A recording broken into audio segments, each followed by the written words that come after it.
Belum. Jeda. Bismillahirrahmanirrahim. Assalamualaikum warahmatullahi wabarakatuh. Waalaikumsalam warahmatullahi wabarakatuh.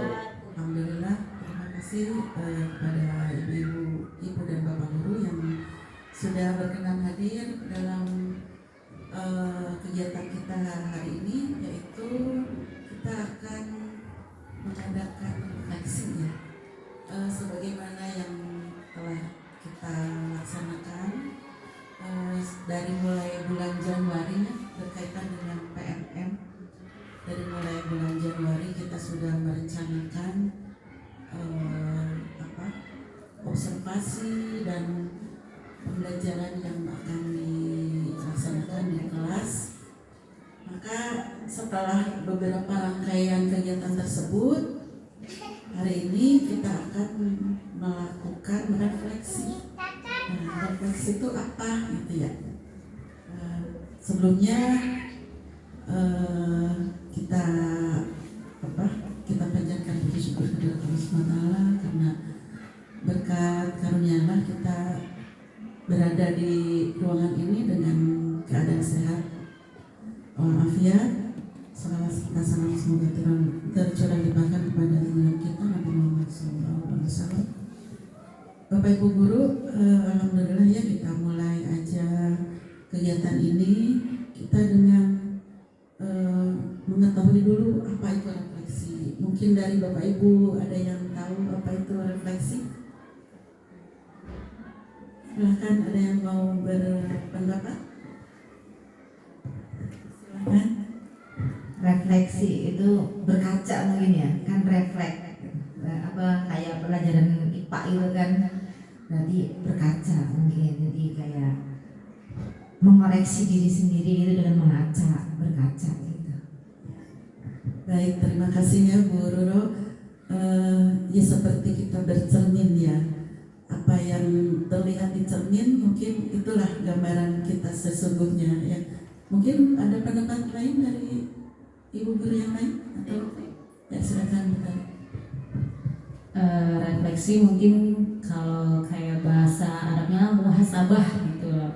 Bagaimana pembelajaran yang sudah kita laksanakan, kita jalankan, apa masih ada kekurangannya atau ada yang harus ditambahkan, mungkin itu dari refleksi itu tersebut. Baik, terima kasih Bu Tari. Ya, dari beberapa pendapat itu mungkin bisa kita ambil kesimpulannya bahwa refleksi itu adalah cara kita melihat ke dalam diri kita. Apakah yang sudah kita lakukan itu apakah sudah sesuai yang kita harapkan atau belum? Atau cara kita memandang diri kita yang sesuai, kita kayak bercermin gitu ya. Apa yang kita lihat di cermin itu, itulah gambaran dari kita. Misalnya kalau dikaitkan dengan pembelajaran Bapak Ibu guru yang sudah dilakukan di kelas ya mungkin. Nah, setelah kita melaksanakan pembelajaran, apa yang sudah kita lakukan itu apakah sesuai dengan harapan kita? Nah, kita kan pasti ketika melaksanakan pembelajaran itu, setelah kita dari mulai awal pembelajaran ya, awal pembelajaran itu apa? Misalnya memberikan bahan pengair atau apa lagi? Bapak Ibu?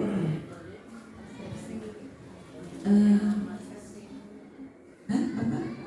Ya, persepsi. Ya, persepsi itu kan menggali lagi atau mengaitkan pembelajaran yang lalu dengan yang akan kita pelajari hari itu ya. Dari mulai kita persepsi, kemudian mengumpulkan tujuan, kemudian masuk ke kegiatan inti, dan akhirnya melakukan penilaian di kegiatan akhir. Nah, mungkin dari situ bisa terlihat dari hasil penilaian itu apakah pelajaran atau materi yang kita sampaikan itu sudah dipahami atau sudah sampai sejauh mana siswa menguasainya ya.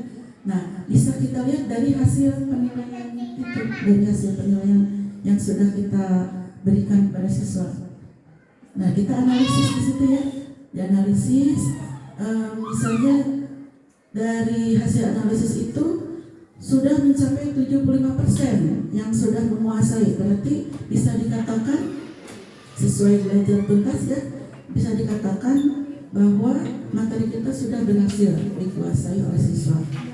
Atau misalnya hasilnya kurang dari 75%, berarti kan ada apa nih, apa yang salah gitu ya, apakah ada yang salah dalam pembelajaran yang sudah kita berikan, apakah metodenya yang kurang bervariasi atau kurang cocok, ataukah kita alat peraganya yang kurang menarik siswa, atau bahkan tidak memakai alat peraga sama sekali. Justru kan dari situ bisa dilihat. Itulah cara kita berefleksi. Itulah yang namanya berefleksi. Nah dari situ, apakah aduh Bu, kelihatannya nih di kelas itu anak kok tidak bisa duduk dengan baik atau tidak fokus, atau masih kurang keinginan bertanya-nya dari anak tuh, bagaimana kok pada diem aja gitu, kurang merespon atau kurang aktif gitu ya. Nah dari situ apakah dari segi kita memberi motivasinya yang kurang, ataukah dari segi memberi penguatannya yang kurang, ya kan? Nah dari situlah kita bisa menggali refleksi atau merefleksi ke dalam diri kita, apa nih yang harus kita perbaiki. Mungkin dari poin-poin itu bisa kita diperbaiki untuk pelajaran selanjutnya.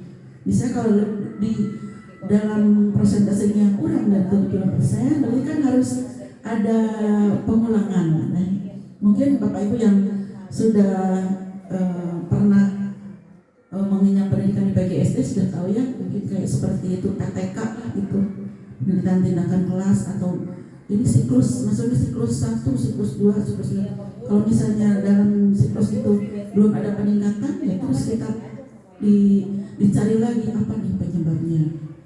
Nah Bapak Ibu, kita kita berlanjut lagi ya. Kita lanjut. Ini saya akan membawakan atau apalah namanya mempresentasikan ini bagaimana kita refleksi untuk mengembangkan program pengembangan kompetensi guru. Nah, program pengembangan kompetensi guru ini dengan beberapa cara. Mungkin Bapak Ibu harus tahu dulu apa tuh kompetensi itu, ya. Kompetensi guru itu apa saja, atau yang dimaksud kompetensi itu apa? Mungkin ada Bapak Ibu ada yang mau berpendapat apakah kompetensi itu? Silakan. Silakan Bu. Kompetensi guru maksudnya kemampuan atau pengetahuan yang harus dimiliki oleh seorang guru. Maksudnya dapat ya berarti ya? Baik Bu Merti, terima kasih ya atas pendapatnya. Itu pintar banget ya Bu Merti ya. Lulus kayaknya nih ya. Sebetulnya Bapak Ibu pasti sudah paham lah namanya kompetensi guru itu ya. Kompetensi itu adalah kemampuan atau hal-hal yang harus dikuasai oleh seorang guru. Kemampuan seorang guru itu, kalau kita ini mah anggap aja kita refleksi lagi ya, atau menyegarkan ingatan kita. Saya yakin Bapak Ibu pasti sudah paham, sudah tahu apa itu kompetensi guru. Saya yakin pasti sudah tahu. Ini mah anggap aja kita menyegarkan lagi pikiran kita, merefresh gitu ya, merefresh pikiran kita supaya kita diingatkan kembali ya. Iya. Nah, kita lihat kompetensi guru itu ada 4 ya, ada 4. Yang pertama ini adalah kompetensi pedagogi. Kalau orang keguruan pasti sudah tahu apa itu pedagogi. Dulu pedagogi katanya ada I-nya, pedagogi itu. Pedagogika itu apa? Ada yang bisa berpendapat? Silakan. Apa ya kompetensi pedagogik itu? Silakan. Pedagogi itu berhubungan dengan kemampuan atau keahlian guru untuk mendidik anak-anak yang berhubungan dengan metode, cara mengajar gitu.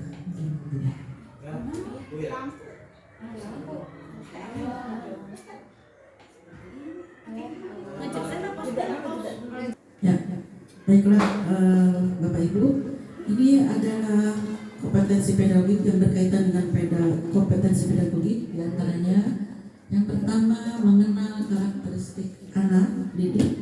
Ya, jadi bagaimana kita melihat karakteristik anak didik ini? Pastinya kan anak didik itu kita itu tidak sama ya. Ada berbagai karakteristik anak didik dengan berbagai sifat-sifatnya, dengan berbagai kemampuannya, juga dengan berbagai bakat dan minatnya. Jadi kita sebagai seorang pendidik harus paham dengan karakteristik anak didik.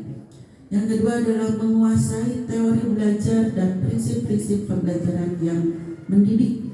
Nah, teori belajar itu yang seperti apa? Ya, mungkin Bapak Ibu bisa melihat lagi banyak ya teori-teori belajar ini, diantaranya kan misalnya menurut Brunner gitu ya. Menurut Brunner, apa itu contohnya? Kalau menurut teori Brunner apa aja? Ada berapa teori Brunner? Ada 3. Yang pertama tadi apa? Yang pertama itu enaktif ya. Yang kedua ikonik ya. Yang ketiga apa? Simbolik ya. Jadi biasanya kan anak-anak itu tidak langsung ke simbol ya. Jadi dari mulai yang nyata dulu, yang enaktif itu benda nyatanya. Misalnya kita akan mengajarkan pecahan, bisa dengan benda nyatanya. Ibu bawa sepotong kue, 1 buah kue, dipotong beberapa bagian. Nah, itu kalau dipotong 2 berarti yang sebagian itu artinya itu apa? Separuh Bu, katanya kan kalau anak-anak mas separuh. Oh, kalau dalam istilah matematika separuh itu setengah gitu ya, atau 1/2. Itu kalau 1/2 nanti kalau udah ke simbolik biasanya ya. Nah terus kalau contohnya nih, ibu bukan mengajarkan ya, supaya menyegarkan kembali. Kalau ikonik berarti ikonnya, ikonik ya. Berarti si benda nyata itu dipindahkan ke gambar. Misalnya kita ngegambar dengan bermacam-macam gambar ya. Misalnya apalah ibu mau mengajarkan apapun, mau IPA, mau matematika atau bahasa Indonesia, silakan kita ke tahap ikonik. Misalnya itu untuk kelas berapa, kan itu ada ya tahapan-tahapannya.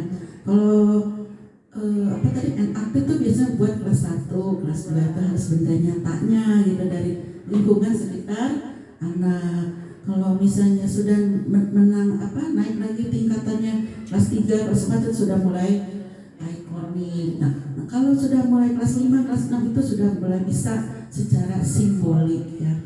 Karena syaratnya mereka dari kelas 1, 2, 3 itu sudah mengalami dari kedua tahapan itu. Mereka enaktif sudah mulai mengalami, ikonik juga mengalami, nah baru ke tahap selanjutnya simbolik gitu. Jangan ujuk-ujuk langsung simbolik, orang bingung, pusing nanti ya. Ibu apa itu kan gitu ya.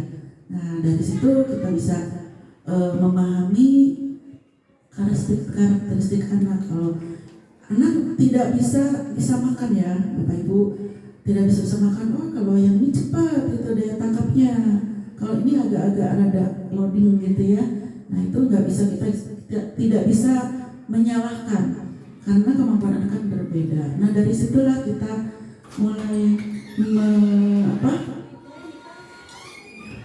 mulai menyesuaikan dengan metode pembelajaran kita. Ya, apakah harus diskusi, ataukah tanya jawab, ataukah penugasan, ataukah dengan pemecahkan masalah ya. Nah itu bisa. Nah itu mau saya yakin Bapak Ibu sudah melotok masalah itu Maya. Cuman yang sekarang itu kan banyak strategi pembelajaran yang katanya yang kekinian ya. Misalnya strategi pembelajaran komunikatif. Bagaimana sih komunikatif itu? Ya ada komunikasi antara siswa, antara peserta didik misalnya dalam sebuah diskusi ya, dengan beberapa kelompok kecil gitu, bisa dengan menggunakan strategi apa tadi, komunikatif atau kolaboratif ya. Kolaboratif itu apa? Kolaborasi ya, kolaborasi antara sesama teman ya. Ya, Bapak Ibu kan tinggal memfasilitasikan ya sebetulnya ya, memfasilitasi dan disesuaikan dengan materi yang kita sampaikan, disesuaikan. Untuk selanjutnya pengembangan kurikulum. Nah, pengembangan kurikulum itu bagaimana? Kan kalau di kurikulum Merdeka atau kurikulum 2013 itu ada silabus ya, silabus. Itu kan sama seluruh Indonesia. Kalau misalnya 2013 itu sama. Nah, tinggal kita bagaimana pengembangannya di sekolah kita sendiri, disesuaikan dengan kondisi sekolah kita masing-masing. Ya, kalau misalnya kita kan berada di lingkungan perkotaan, nggak bisa disamakan dengan yang kayak di pedesaan, di pegunungan, di tepi pantai, itu tidak bisa. Jadi disesuaikan dengan kondisi sekolah kita, kondisi geografis sekolah kita. Itulah pengembangan kurikulum kita. Dituntut guru itu, kalau dituntut katanya, emang kita salah apa? Kok dituntut gitu ya? Bukan dituntut ya, ditantang lah gitu ya. Ditantang supaya kita tetap menyesuaikan dengan perkembangan zaman dan kondisi lingkungan sekolah kita. Kemudian yang keempat, kegiatan pembelajaran yang mendidik. Nah, yang guru itu sebetulnya kan yang susah itu mendidik ya.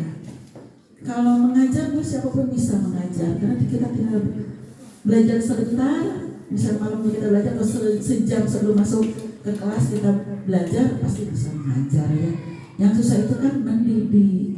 Mendidik itu perlu pembiasaan, perlu waktu yang berulang, terusnya.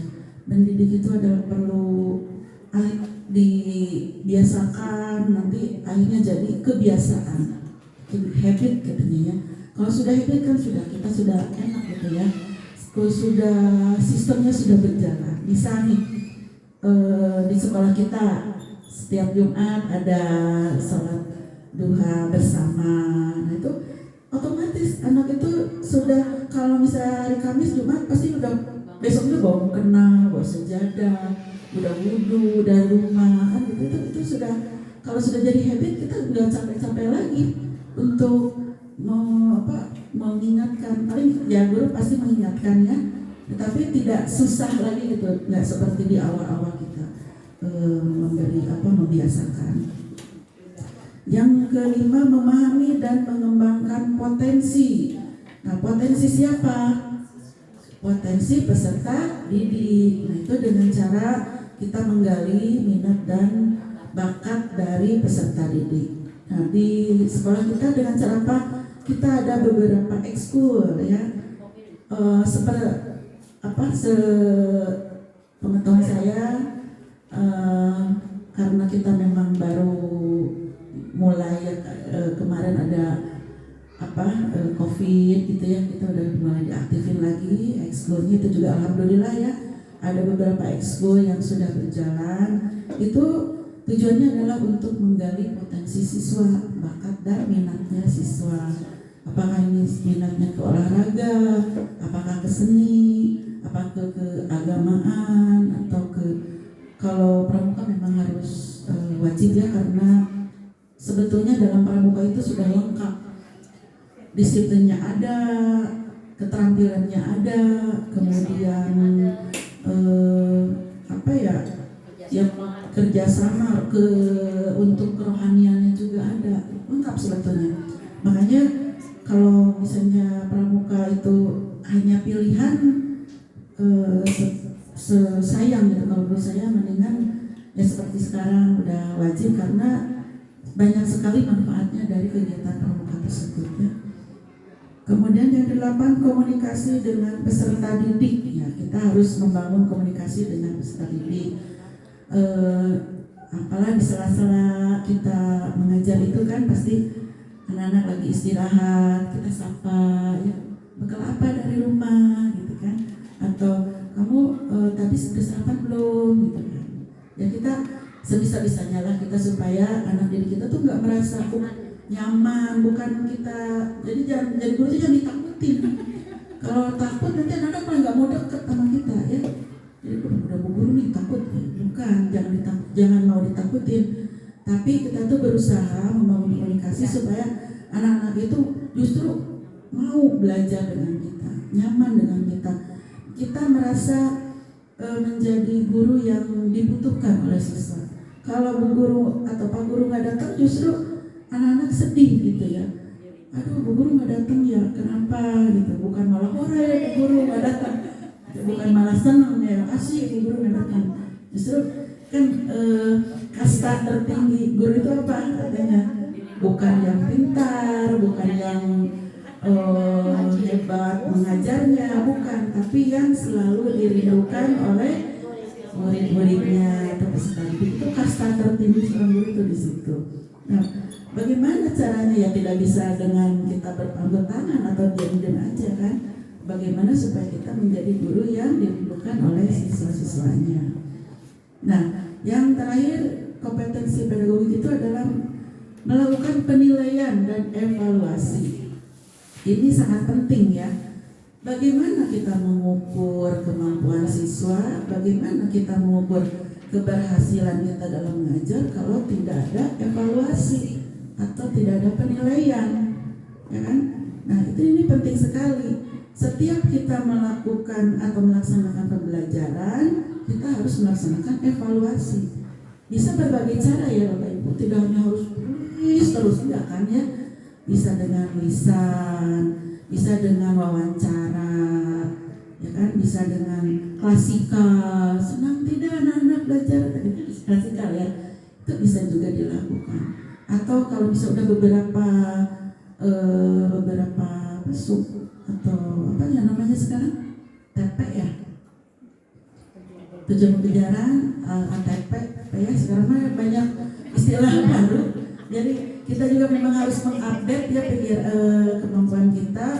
Nah, karena kita memang sekolah kita baru 2 kelas ya yang kurmer, yang melaksanakan kurmer baru kelas 1 dan kelas 4. Nah, mungkin nanti yang kelas 2 dan kelas 5 atau kelas yang lainnya siap-siap tuh kita menyambut kurmer ini. Dan sekarang kurmer ini katanya sudah berganti nama ya, menjadi kurikulum satuan pendidikan. Jadi bukan kurikulum nasional lagi, kurikulum satuan pendidikan, KSP. Ya, KSP. Ya, mudah-mudahan walaupun kurikulum istilahnya berbeda-beda, berganti-ganti, tapi kita tetap berlapang dada menerima semua perubahan ini ya. Silahkan kita terima aja, karena kita memang harus dituntut untuk mengikuti perkembangan zaman. Maunya seperti ini ya kita ikutin ya, karena supaya kita tidak tertinggal ya. Selanjutnya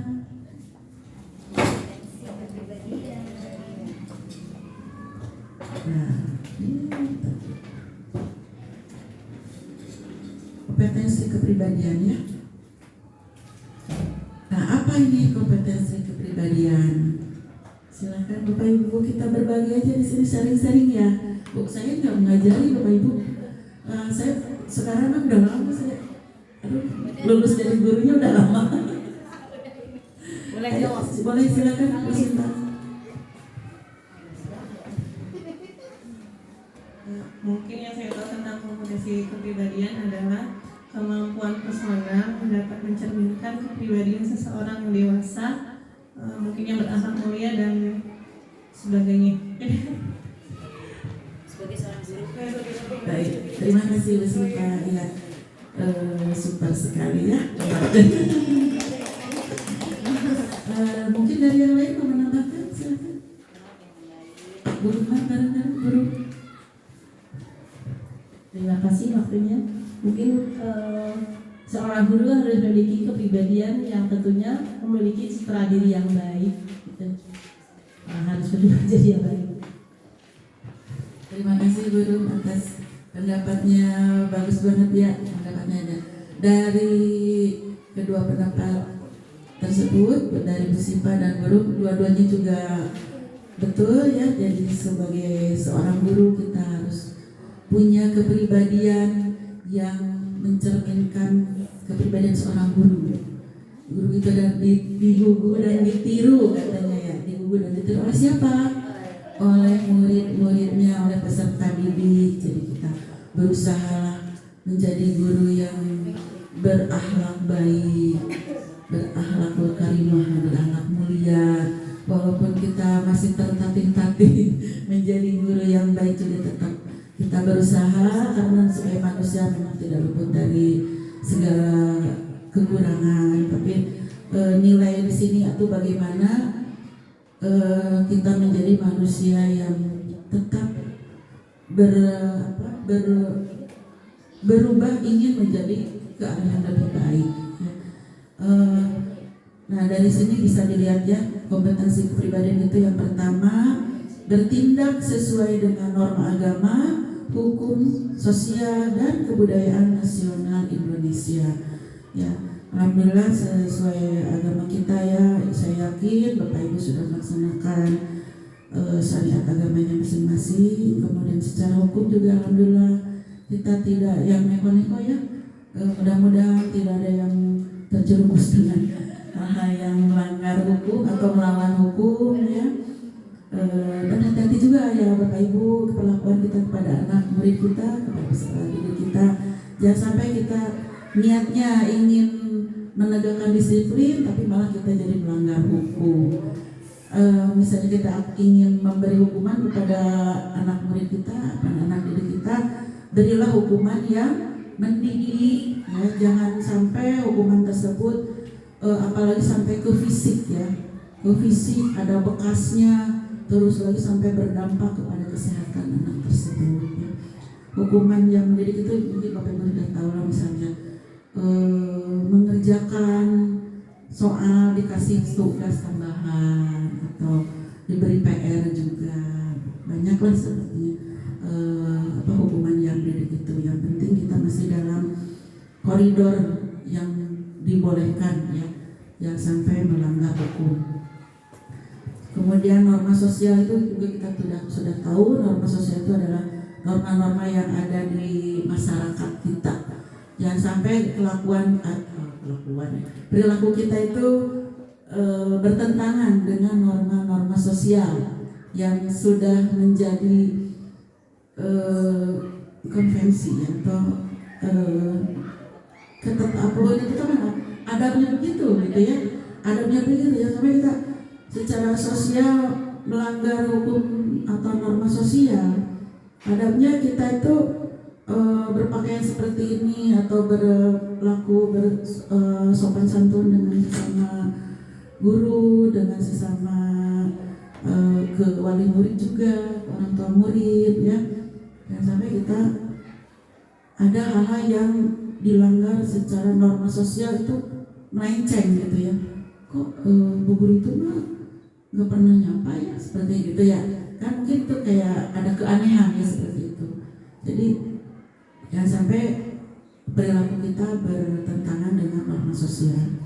Kemudian kebudayaan nasional Indonesia, seperti Bapak Ibu juga tahu, kebudayaan nasional itu beragam ya. Mungkin di antara peserta didik kita kan tidak hanya satu suku, ada beberapa suku, ada Sunda, Jawa, Batak, Padang, dan lain-lainnya. Disitulah kita sikap kita kepada peserta didik, jangan sampai kita membeda-bedakan, jangan sampai kita mengarahkan kepada peserta didik itu seperti rasis gitu, sara ya. Jangan sampai kita ada perilaku yang menyinggung sara ya, suku, agama, ras, dan apa tuh lagi ya, PR ya, sekarang apa? Ya, yang kedua menunjukkan pribadi yang dewasa dan teladan. Ya. Baik, Bapak Ibu, ada yang berpendapat bagaimana dengan pribadi yang dewasa ini? Ya, silakan. Baik, saya gitu ya. Mungkin sebagai seorang guru ya harus memberikan contoh teladan yang baik biar diikuti oleh peserta didiknya. Kalau guru kencing berdiri, ya murid kencing berlari. Maka untuk itu guru sebaiknya memberi contoh yang teladan yang baik. Kita cukup. Terima kasih. Ya, baik, terima kasih guru atas pendapatnya. Ya saya yakin Bapak Ibu sudah dewasa di semua ya, sudah dewasa secara fisik juga dewasa secara perilaku. Nah, ada kadang-kadang yang orangnya sudah dewasa tetapi pikirannya masih kanak-kanakan. Itu memang kedewasaan itu katanya tidak dilihat dari umur katanya, tapi ya itu kan bisa kita latih ya, kita latih dengan berbagai macam upaya kita. Kalau misalnya kita tidak ada upaya ya, kalau tidak ada upaya ya begitulah. Ya segala sesuatu memang harus diupayakan ya. Yang ya dan teladan seperti tadi kata burung ya, seperti yang sudah disampaikan oleh burung tadi, ada pepatah guru kencing berdiri, murid kencing berlari. Jadi kalau sesuatu yang dilakukan oleh guru pasti akan diikuti oleh murid-muridnya. Jadi apapun kita tuh harus benar-benar punya Bapak Ibu ya, kita tuh kontrol ya, harus kontrol diri itu benar-benar. Jangan sampai kita melakukan sesuatu anak didik yang apalagi sampai lagi di luar koridor gitu, anak didik itu lihat, itu bahaya ya. Jadi nanti dampaknya besar sekali pada anak didik. Ya di sinilah yang tugas orang guru itu mungkin. Kalau dibuat berat ya berat, tapi tergantung mindset kita ya, mindset kita. Jadi kita ya nawaitunya ya, niatnya kita tuh memang harus lurus, terus kita juga merubah atau harus tergantung mindset kita. Kalau menurut kita udah Bismillah, Alhamdulillah, Insya Allah bisa, pasti bisa. Terus Insya Allah ringan lah gitu ya, pasti bisa diterima, pasti bisa. Jadi sesuai dengan prasangka kita ya. Kalau menurut kita berat, tidak bisa ya udah tidak bisa. Jadi belum udah merasa berat, belum udah merasa aduh nggak bisa deh. Ya, pasti ya nantinya tidak bisa. Misalnya kalau kita udah Insya Allah bisa lah gitu ya. Dengan berbagai perjuangan, Insya Allah pasti segalanya pasti bisa dilalui. Ya. Nah, yang ketiga adalah ya silakan. Ya, yang selanjutnya adalah etos kerja, tanggung jawab yang tinggi, rasa bangga menjadi guru. Nah ini yang paling penting banget ya. Etos kerja itu apa? Bapak Ibu, ada yang berpendapat?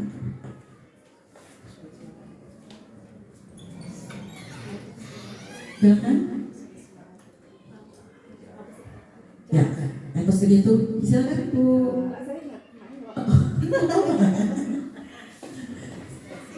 Ya.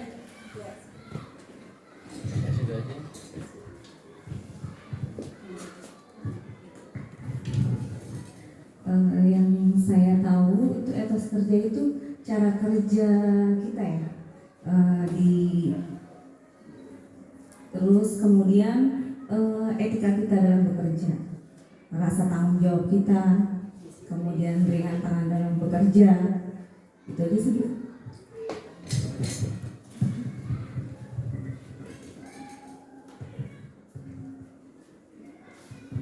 Baik, terima kasih Bu Isi atas pendapatnya.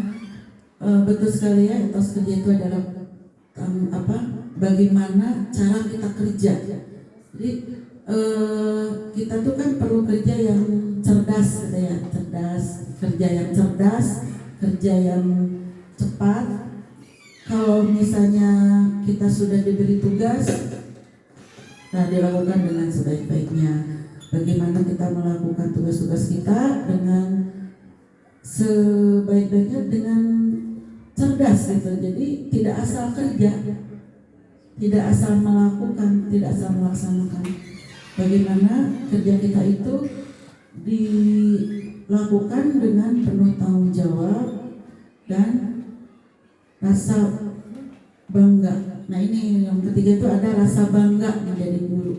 Jadi kalau bukan kita yang bangga, siapa? Ya kita sebagai guru harus bangga.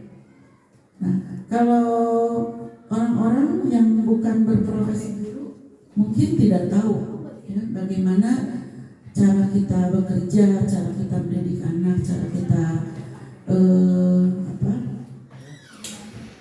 memanage ya di kelas, ya kan, mengatur anak murid kita.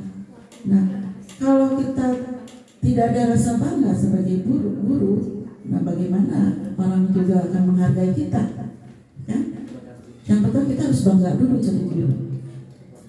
Kita bisa berkontribusi gitu ya, biarpun tidak banyak, tapi paling enggak dengan kita mendidik, mengajar anak itu ada di antaranya sedikit banyak kita sudah melakukan sesuatu untuk membuat anak tersebut berubah perilakunya.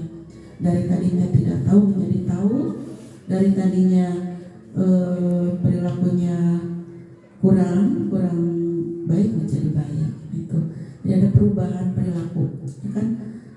Pada prinsipnya belajar itu adalah perubahan perilaku, dari yang tadinya tidak bisa menjadi bisa, dari tadinya tidak tahu menjadi tahu, dari tadinya yang tidak kurang baik menjadi baik. Itu ya. Selanjutnya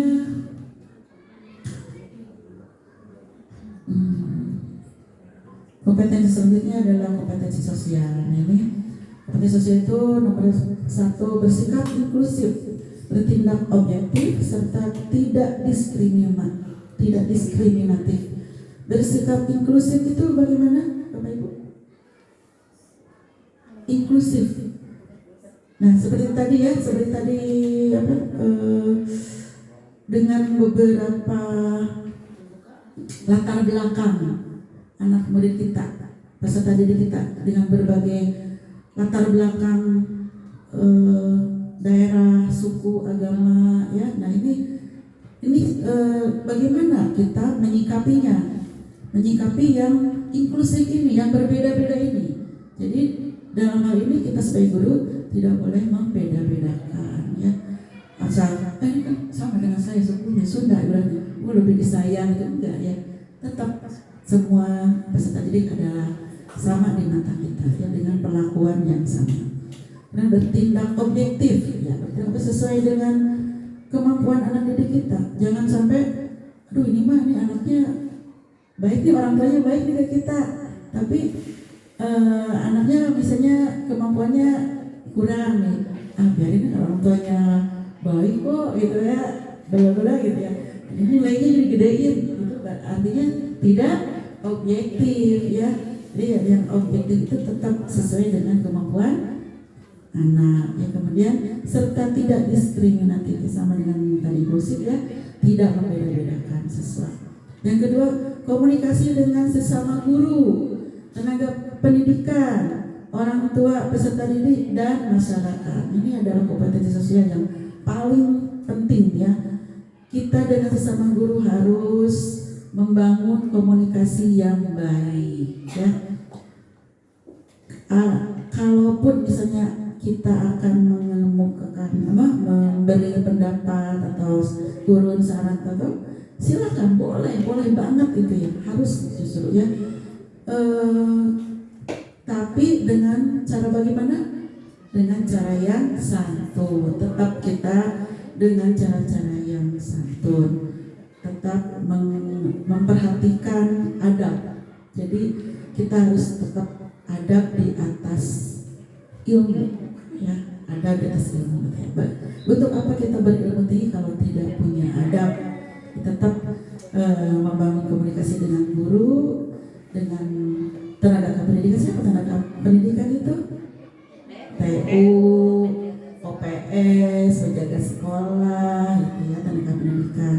Kemudian orang tua peserta didik itu sangat perlu ya membangun komunikasi dengan orang tua peserta didik. Bapak ibu jangan merasa dia nanya melulu nih, dia rewel banget nih. Ya mungkin kan bapak ibu orang tua itu tidak sama ya. Disitulah dituntut kesabaran kita. Emang guru itu terkenal orang yang paling sabar ya. Ya jangan sampai pantatnya lebar betul. Ya.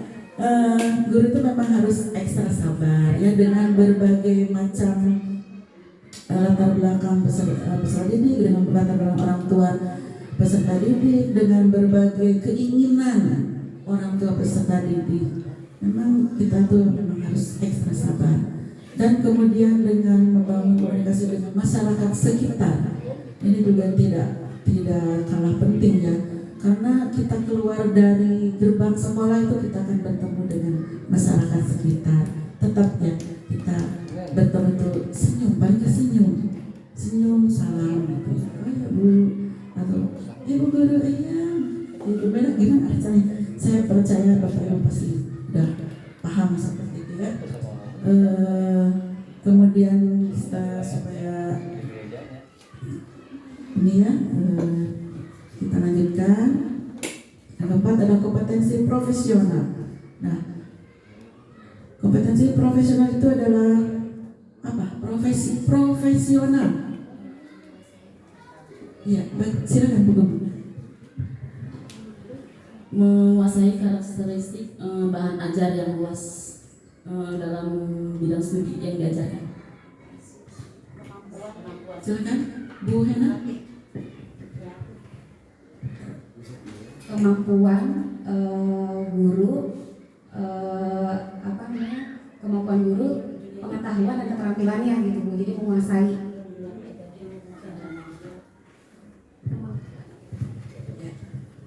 Profesi seorang guru adalah katanya profesi yang profesional, sama dengan dokter, sama dengan insinyur, sama dengan perawat. Yang profesi-profesi itu kita itu profesi yang profesional. Makanya kita tuh fungsional jabatannya, ya bukan instruksional, bukan struktural. Kita itu fungsional karena jabatan kita adalah profesi. Spesialis bisa makan dengan dokter, insinyur, perawat, apalagi ya. Profesi-profesi yang keren-keren lah ya. Nah, makanya sebagai profesi yang profesional kita harus yang pertama penguasaan materi, struktur, konsep dan pola pikir keilmuan yang mendukung mata pelajaran yang diampu. Ini kalau mata pelajaran ya, kalau Bapak Ibu guru kelas itu semuanya harus dikuasai. Seluruh mata pelajaran yang ada yang diajarkan di kelas tersebut harus dikuasai. Makanya katanya guru kelas mah guru borongan, ya guru borongan karena mengajar matematika iya, bahasa Indonesia iya, bahasa Sunda iya, IPA, bahasa Inggris harus benar-benar iya, belum lagi keseniannya, ya kan, PKN-nya juga. Itu makanya guru SD itu adalah guru borongan. Nah disinilah kita dituntut terus ya, ditantang kemampuan, terus mengupdate kemampuan kita supaya sesuai dengan sebutan kita adalah seorang profesional ya, seorang guru. Baik Bapak Ibu, kita lanjutkan lagi ya. Nah ini adalah program pengembangan kompetensi guru di SDN tahun 6 sekolah kita tercinta ya. Yang pertama adalah diskusi melalui kegiatan KKG dan Mombel. Nah kalau KKG itu ada di gugus ya Bapak Ibu, kita di gugus 2 namanya gugus Talajaya. Apa itu Talajaya? Tambun dan Lambang Jaya. Kenapa gabung dengan Lambang Jaya? Karena Lambang Jaya istilahnya cuma 2. Jadi kan gak ada temennya, makanya gabung ke SD Tambun gitu. Nah biasanya kalau kegiatan KKG itu nanti ada di-share lah, misalnya ada koordinatornya, misalnya koordinator kelas 1 dari SD mana, koordinator kelas 2, 3, 4, 5, 6 dari nanti dibagi-bagi itu koordinatornya, seperti Bu Ayu ya, Bu Ayu koordinator kelas berapa? Kelas 4. Nah kemudian ada KKG guru PAI ya Pak Rahmat ya, ada KKG-nya guru PAI, kemudian KKG guru PJOK juga ada. Nah itu untuk mendukung kegiatan-kegiatan kita di sekolah masing-masing. Kemudian ada Kombel, nah ini adalah komunitas belajar. Alhamdulillah SD kita sudah punya Kombel, komunitas belajar dengan nama Tanam Jagung. Apa itu tanam jagung? Tambun 6 jago dan unggul, harus sesuai ya Bapak Ibu ya. Aduh berat banget nih, jago harus jago dalam hal apa nih? Ya, saya percaya Bapak Ibu punya potensi masing-masing. Silahkan dikembangkan potensinya masing-masing di Kombel kita. Kita berbagi, kita bersharing ria ya di Kombel kita. Dan nanti supaya Kombel kita hidup ya, kita akan berkolaborasi semuanya. Nanti akan diatur jadwal siapa yang misalnya minggu ini mengisi materi supaya semuanya kebagian gitu. Nanti kan bisa merasakan kalau saya sebagai narasumber begini gitu. Bisa kita berbagilah ya dalam Kombel kita. Yang kedua, mengirimkan guru pada kegiatan workshop, seminar atau diklat. Nah kalau misalnya ada workshop, seminar, diklat nanti kan ada bisa dari dinas ya. Nanti Ibu akan tugaskan, saya akan tugaskan, dan tentu saja tidak guru itu saja, harus bergantian ya supaya ada pengalaman buat semuanya. Kemudian yang ketiga, membimbing guru dalam kegiatan penelitian tindakan kelas. Nah Bapak Ibu silakan kalau misalnya akan membuat PTK penelitian tindakan kelas, saya akan support ya. Silakan Bapak Ibu misalnya akan meneliti dalam hal apa, apakah akan memperbaiki metodenya, apakah akan memperbaiki dalam hal alat peraganya, apakah dalam disiplin positifnya, ataukah dalam bakat dan minatnya. Silakan, itu tinggal pilih aja, disesuaikan dengan kebutuhan hasil refleksi Bapak Ibu di kelas, kebutuhan anak murid kita. Kemudian yang ketiga ya, udah ya. Oh tadi penelitian kelas, modul karya inovatif itu sudah silakan ya Bapak Ibu dikembangkan. Nomor 4, melaksanakan pemantauan, supervisi dan evaluasi terhadap guru dalam pembelajaran. Nah seperti yang sudah kita lakukan melalui PMM, kita ada jadwal-jadwal yang sudah kita buat ya, mulai dari perencanaan, kemudian observasi, dan sekarang kita melakukan refleksi. Nanti pada akhirnya kita semua yang kita lakukan itu bermuara ke SKP di EKIN. Nah itu PMM itu teraliri nanti dari teraliri ke berkoneksi ya, berkoneksinya ke kinerja. Nanti kalau sudah Bapak Ibu sudah melaksanakan 100% di PMM-nya, nanti akan terkoneksi ke kinerja atau teraliri ya. Nah itu mungkin dari bulan Juni, sekarang Mei ya, ini terakhir nih, yang belum selesai, belum 100%, tolong dikejar nih PMM-nya supaya sebelum tanggal 31 Mei sudah 100%, supaya nanti di bulan Juni sudah masuk ke EKIN semua. Nah, nanti ini kan periodenya Janjun ya, Januari Juni. Nanti di Juni kita mulai lagi ya, awal lagi. Nah, kita semangat lagi ya, kita bareng-bareng lagi bagaimana kita berjuang supaya target-target yang kita dibuat nanti di bulan Juli. Di bulan Juli perencanaannya sudah terpenuhi semuanya. Kemudian nomor 5, studi lanjut S1 dan S2. Ini sangat penting sekali ya, kita harus mengembangkan diri. Jadi jangan berpuas dengan yang sudah kita raih selama ini ya. Yang masih belum S1, ayo semangat ya. Silakan dilanjutkan S1-nya. Nah, yang sudah S1 juga jangan puas dengan S1-nya. Ayo siap lagi ke S2. Dan yang udah S2 juga ya S3 gak apa-apa ya, silakan, itu mumpung masih muda ya. Jangan seperti aku nih, kalau udah tua itu lemot gitu ya. Saya hafal gancang pohon ya, susah hafalnya, cepat lupanya kalau sudah tua itu. Kalau masih fresh ini kan udah cepat gitu belajarnya ya. Jadi jangan berpuas diri dengan sekarang, pencapaian sekarang. Barangkali yang belum guru penggerak, nanti kalau sudah ada pembukaan pendaftaran guru penggerak, silakan daftar menjadi guru penggerak supaya nanti jadi pelaku. Biasanya kalau jadi guru nih Bu, ini mas saya buka aja ya. Kalau jadi guru tuh kita kadang pengen ini nih, pengen ini. Tapi kadang terbatas dengan power gitu ya, mungkin gitu. Tapi kalau jadi pemimpin mungkin atau guru penggerak, saya bisa, saya mampu, saya bisa merubahnya gitu. Jadi semuanya memang harus ada semangat dari kita sendiri ya. Kalau ingin berubah ya memang harus ada niat, harus ada semangat untuk berubah. Bu, misalnya kan berat, misalnya S2 itu bisa bisa menghubungi siapa yang bisa dihubungi. Ya sudah, kita lanjutkan ya.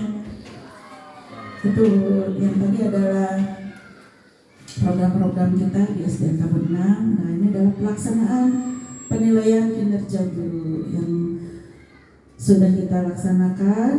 Pelaksanaan kinerja guru itu kalau tahun kemarin itu kan di akhir tahun ya. Jadi ada PKG. Kalau tahun kemarin itu di akhir tahun ada PKG. Tapi sebetulnya kalau supervisi itu setiap satu semester sekali itu supervisi. Bu, bedanya observasi dengan supervisi apa? Ada yang bisa menjawab? Bedanya supervisi dan observasi apa? Ada yang bisa sharing? Kok kayaknya itu sering banget ya masuk kelas ya? Apa nih gitu? Ada yang bisa sharing? Supervisi apa? Observasi apa? Silakan. Kalau menurut saya supervisi itu adalah salah satu syarat. Kayak satu memang sudah aturannya ya harus dilakukan dan juga merupakan tugas sebagai kepala sekolah atau guru senior gitu ya, sudah menjadi suatu kewajiban untuk dilakukan setiap semester gitu, dimana itu juga salah satu unsur dari penilaian kinerja guru atau PKG. Jadi untuk keperluan PKG juga sih. Kalau observasi itu tidak harus dilakukan setiap semester atau setiap tahun, tapi memang sesuai kebutuhan. Jadi karena kan memang observasi itu mungkin untuk lebih memperbaiki pembelajaran, kualitas pembelajaran guru gitu. Jadi observasi itu juga nggak harus dilakukan oleh kepala sekolah, tapi bisa dengan sesama rekan guru. Jadi kayak untuk saling memberikan umpan balik gitu. Gimana sih cara ngajar saya, kualitas pembelajaran saya bagus nggak sih gitu. Jadi untuk keperluan memperbaiki kualitas pembelajaran gitu, mungkin sama-sama sih, cuma mungkin waktunya ya, intensitasnya gitu. Kalau observasi tidak harus sekali dua kali gitu, tapi bisa berkali-kali sesuai kebutuhan itu mungkin. Ya, silakan. Mungkin menurut pendapat saya, mungkin kalau observasi itu penilaiannya boleh oleh teman sejawat atau oleh kepala sekolah. Sedangkan untuk supervisi itu penilaian administrasi baik guru atau kepala sekolah yang dilakukan oleh atasannya lagi, yaitu pengawasan tertentu. Mungkin itu. Baik, terima kasih ya yang sudah dipaparkan oleh Bu Nurul dan Bu Rum. Dua-duanya betul, jadi dua-duanya memang antara supervisi dan observasi itu sama tapi tidak serupa. Kalau observasi, khususnya kita karena baru ya dalam PMM ini, nah Bapak Ibu kan sebelum diobservasi oleh saya, kan ada tahapan perencanaannya. Kapan nih mau diobservasi, kemudian upload dulu LPP-nya, diupload kan. Nah, waktu mengupload itu kan saya lihat harusnya, nah saya lihat ini ada nih yang misalnya harusnya yang pakai metode ini atau pakai alat peraga ini nih yang cocoknya itu bisa diganti Bu. Misalnya nih cocoknya nih pakai ini nih, saya komunikasikan dengan Ibu, misalnya komunikasi tarik misalnya ini nih lebih cocok pakai alat peraga ini nih kayaknya, itu bisa sebelum Ibu masuk ke kelas, sebelum ke observasi. Jadi dikomunikasikan dulu gitu, komunikasikan dulu. Nah setelah oke, sebelum itu dikomunikasikan sebelum pelaksanaan. Nah udah oke misalnya, baru tuh Ibu masuk ke kelas. Nah setelah diobservasi itu ada lembaran observasinya ya. Di situ kan Ibu lihat, nanti dikemukakan di kelebihannya apa nih, ya udah bagus, misalnya cara mengajar udah bagus. Mungkin alangkah lebih baiknya kalau begini. Nah itu kita langsung umpan baliknya tuh dibicarakan. Nah tapi kalau supervisi itu hubungannya dengan penilaian kepala sekolah. Nanti ada angka-angkanya itu kalau supervisi ya. Nah kalau supervisi itu bisa dengan guru senior, bisa kalau gurunya banyak nih, lebih dari 20 kan, kalau kelas-kelas waktu ya waktunya juga mungkin kurang, waktunya tidak mencukupi. Paling Ibu menunjuk lagi guru yang kalau secara kedinasan pangkatnya lebih tinggi gitu, misalnya guru berhak untuk menilai atau mensupervisi. Nah supervisi juga terdiri dari administrasi, kemuridan, dan KBM di kelas. Jadi ada dua biasanya. Nanti nilainya digabungin antara administrasi dan KBM di kelas. Itu gunanya untuk penilaian guru tersebut secara persen dari kepala sekolah. Untuk kalau zaman dulu mah konduite gitu ya, konduite atau DP3 jalannya pemberian. Iya, kan ada angka-angka di pemberian. Sekarang juga SKP tahun kemarin masih ada angka-angka. Kriterianya kan ada misalnya 80 sekian tuh baik gitu. Jadi ada nanti kriterianya. Nanti apa nih nilainya? Mungkin itu ya antara bedanya observasi dengan supervisi. Nah itu juga merupakan bagian dari tugas kepala sekolah. Jadi Bapak Ibu jangan senang kalau misalnya nggak disupervisi, berarti saya yang salah gitu. Berarti saya tidak melaksanakan tugas saya. Jadi kalau saya melakukan supervisi itu adalah bagian dari tugas saya, harus dilakukan. Nah, supervisi ini pelaksanaan penilaian kinerja guru atau PKG dilakukan setiap tahun oleh kepala sekolah atau pengawas atau guru senior yang ditunjuk oleh kepala sekolah yang telah memahami penilaian. Seperti yang saya paparkan, mungkin guru senior seperti Guru Mina, Pak Deli, yang pangkatnya lebih tinggi gitu ya.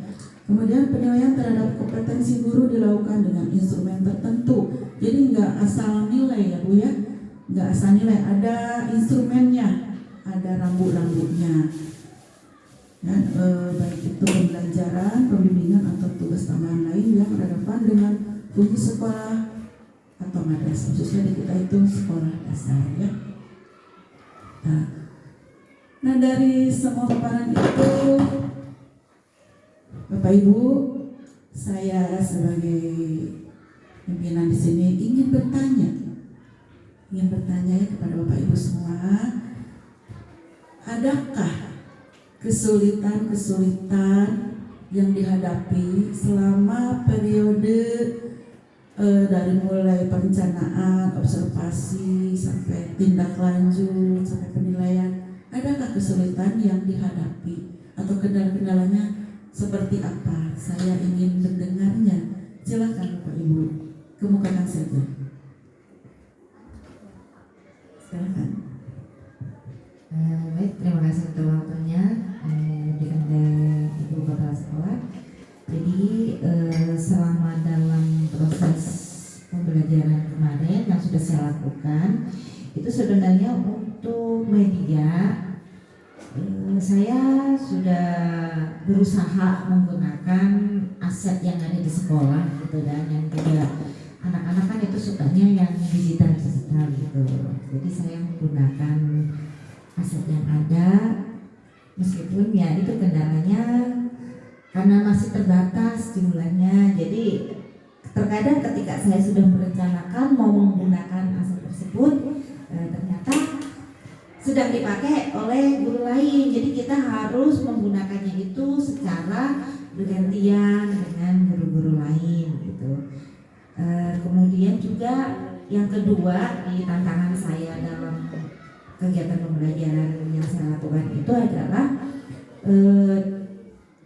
rasa empati murid kepada murid yang lain. Yaitu ketika ada kelompok lain yang sedang melakukan presentasi di depan teman-temannya, nah murid dari kelompok lain itu masih ada yang satu, ada yang acuh tak acuh gitu kayak cuek aja gitu. Terus ada juga yang justru asik ngobrol dengan teman yang satu kelompoknya gitu. Jadi kayak rasa menghargai kepada temannya itu masih kurang, ini masih perlu ditingkatkan. Itu mungkin tantangan yang dari pengalaman saya gitu.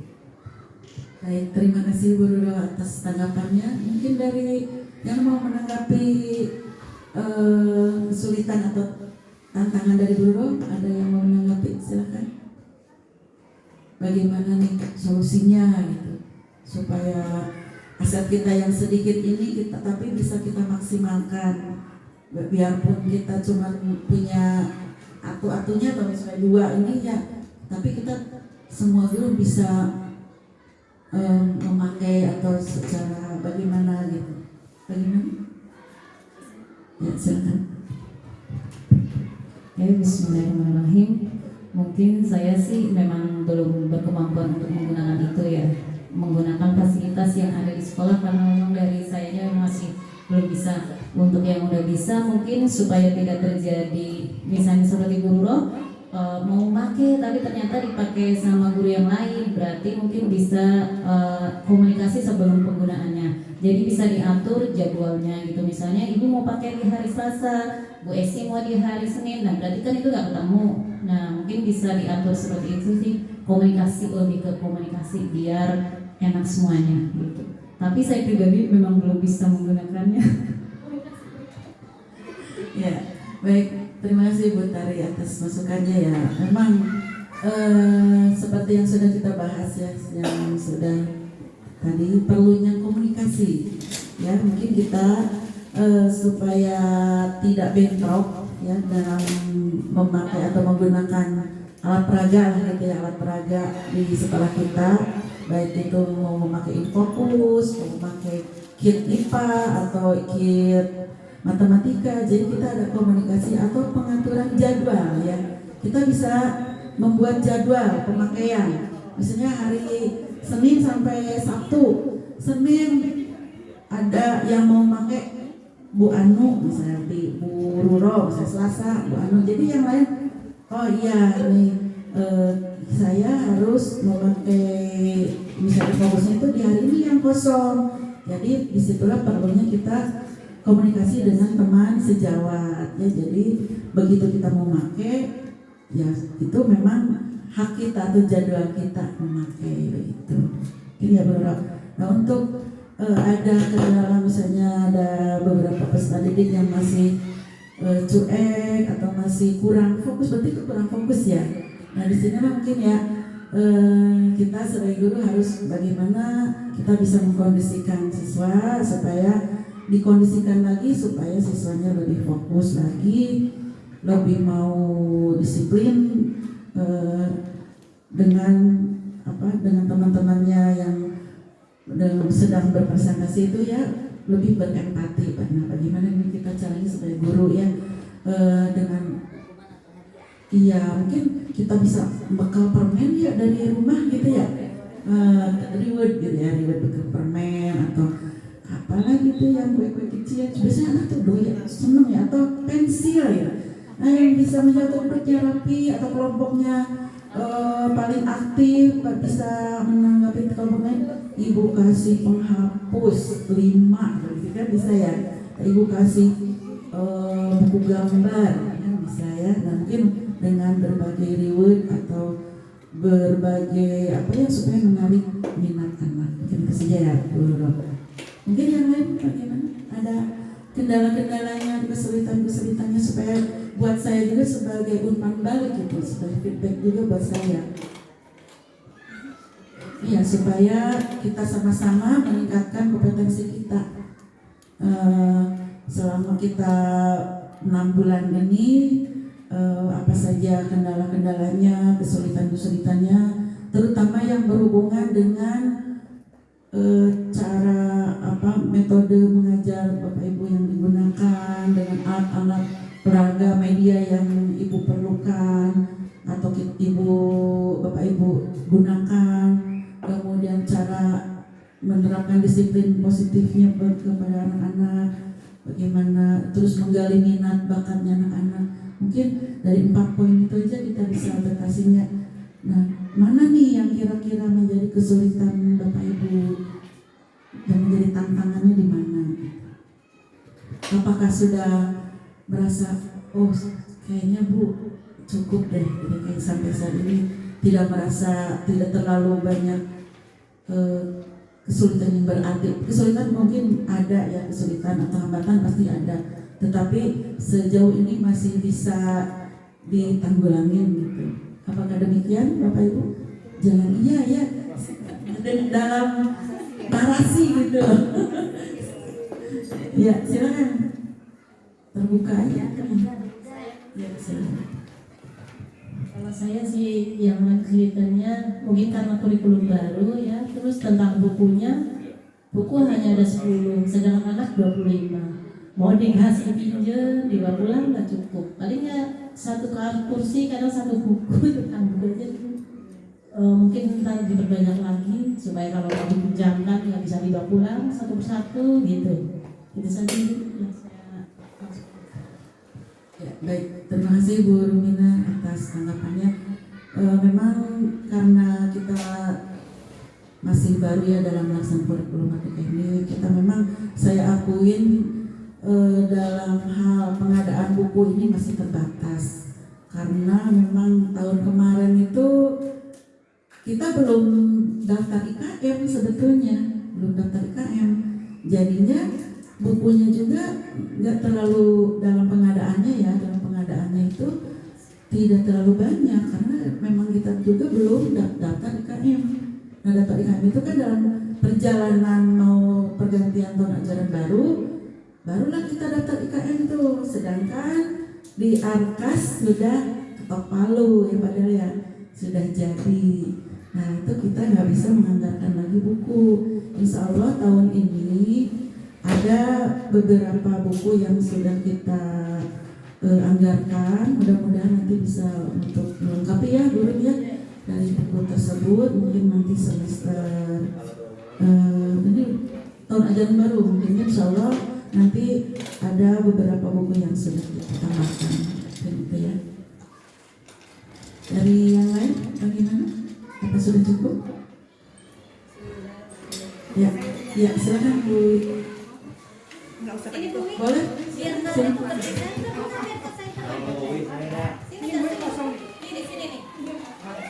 Biar masuk itu.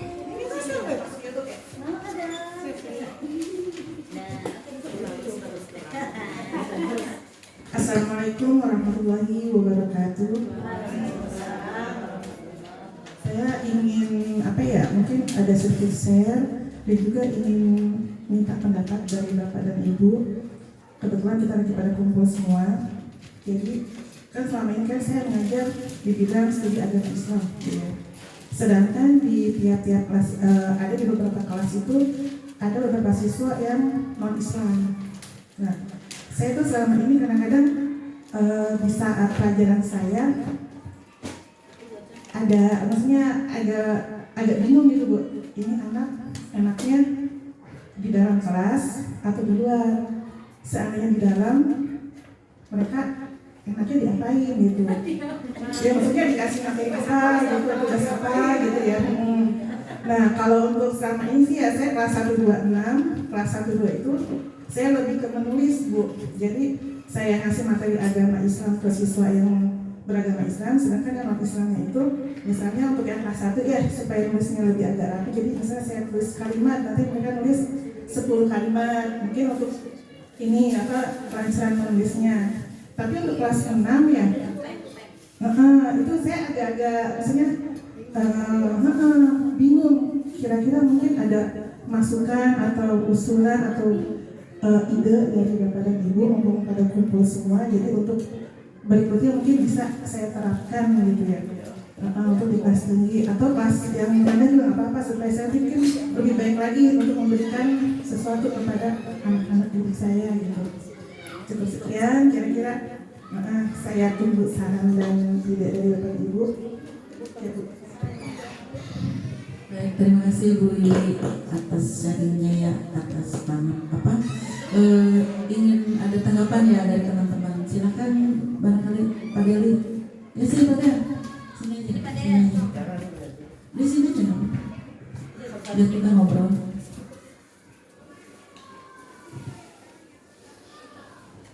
Terima kasih. Assalamualaikum warahmatullahi wabarakatuh. Jadi kalau menurut saya untuk yang berbeda agama, karena kita kan mayoritas ya. Tapi sekarang kan sudah bukan pendidikan agama Islam, tapi pendidikan agama dan budi pekerti. Jadi alangkah baiknya ketika pelajaran agama nggak usah dikeluarin Bu.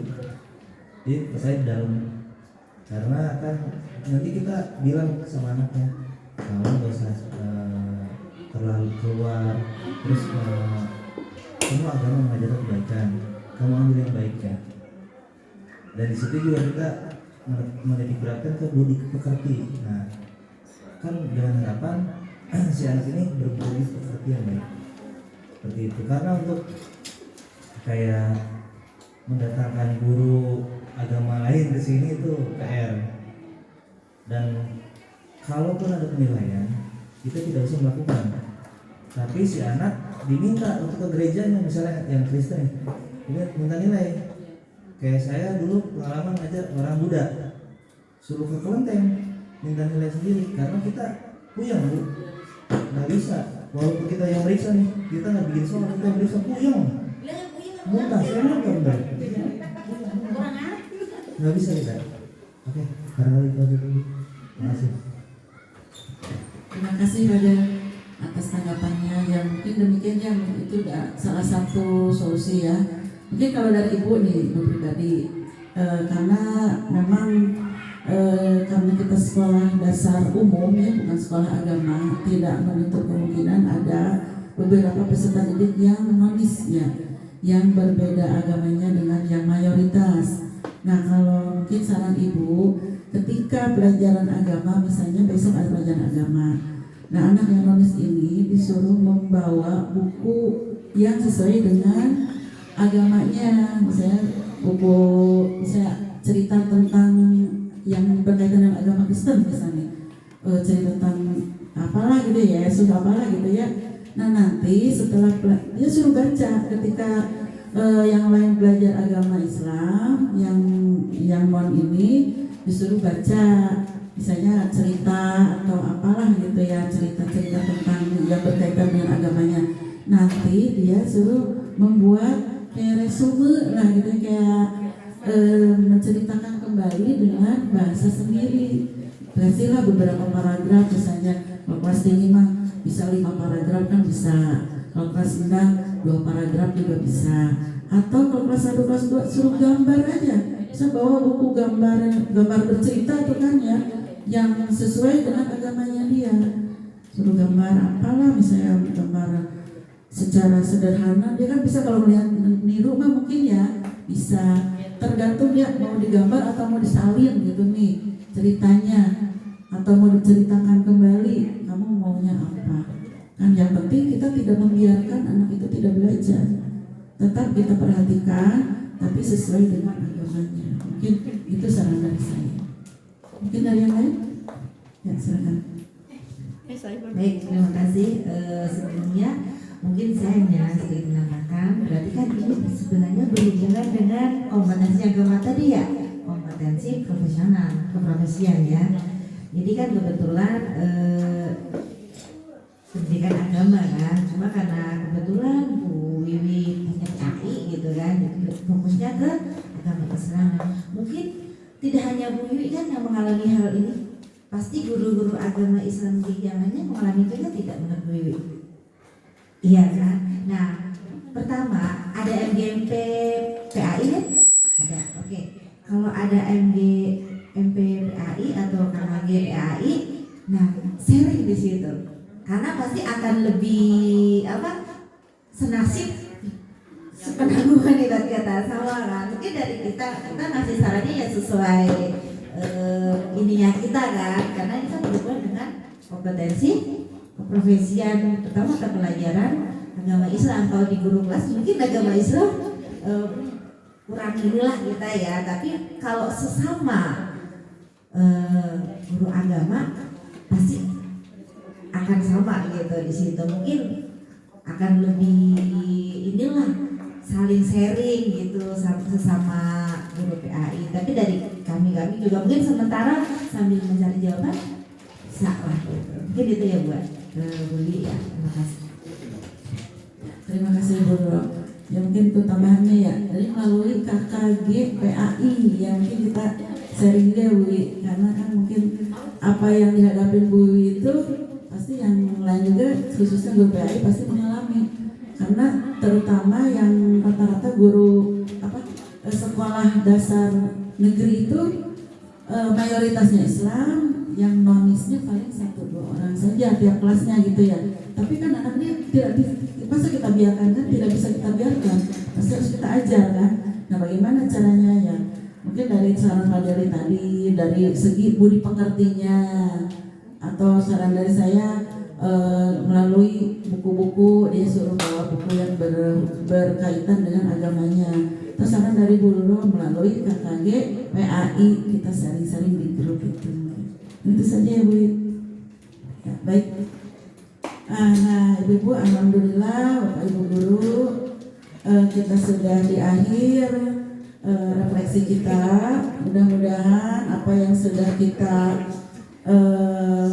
sharingkan tadi bersama-sama ada manfaatnya untuk kemajuan kita semua, khususnya dalam kerja kita sehari-hari, belajar mengajar kita di kelas terutama, dan khususnya dalam kemajuan sekolah kita SDN Tambun 6 yang kita cintainya. Bapak Ibu, mungkin itu saja kegiatan kita akhiri.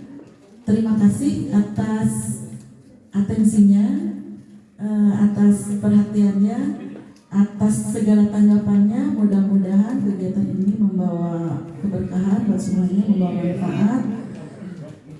Mohon maaf atas segala kekurangannya, atas segala kesalahan saya, mohon dimaafkan. Wabillahi taufiq wal hidayah. Wassalamualaikum warahmatullahi wabarakatuh.